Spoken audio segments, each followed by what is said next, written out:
kosa mali, kosa pesa, mdiso uwepo. Lakini kijana wa leo wa 2000 akiambiwa tukuvunje nguvu za kiume tukupe milioni 300, unasema hatakubali. Walivyokuwa hajui faida, wao wanataka maisha mtelezo tu. Mwambie sina haja milioni, acha milioni, bilioni sitaki. Cheza. Sawa Mizizi ya Chantal. Mla kunguru mizizi yake chukua 11. Chukua na tangawizi mbichi. Ikosha vizuri gram 30.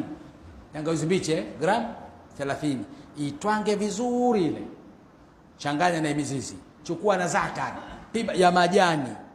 Usiulize ya unga je, ya majani. Pima kiganja chako, chota kwa kiganja, tap. Tia kwenye sufuria. Tupo Kijajwa alafu ichemshe lita 2 maji. Chemke, chuja, kunywa kikombe cha chai kutwa mara 3 kwa siku. Sawa Itie ndani ya chupa yako. Mimina unakunywa mara 3 kwa siku. Huna chupa, ukitaka kunywa tena ichemshe, baka unywe ikiwa moto moto au vuguvugu. Sawa Kazi ya midiso. Midiso tutaendelea kuwafahamisha watu kwa sababu hali tete kwenye majumba. Sawa Hali ni tete. Sawa Tapea midiso mke pia uwe na mvuto. Jipambe, weka vikorombwezo tele, mume avutike, midiso ije karibu.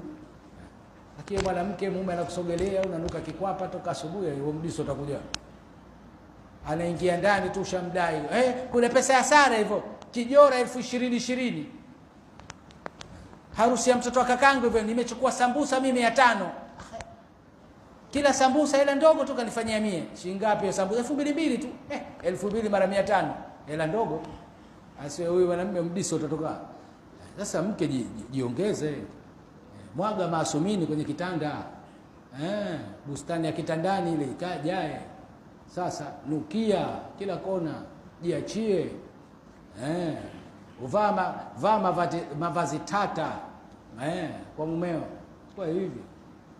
So unaenda nini? Mpaka mjia atakwambia mimi kila nini kidogo, mara mume wangu si imeregea vizungusha kiuno vizuri. Kizungushe hasa kinyonge. Kwanza tiba kwako wewe mwanamke. Na ile mashine ile kila ukizungusha kile kiuno ile mashine ndio inafanya kazi. Inafanya kazi barabara ile. Sasa wewe ukienda umekaa kagogo tena mdiso kwa. Mdiso hamna. Ndio akenda kwingine mdiso unafanya kazi.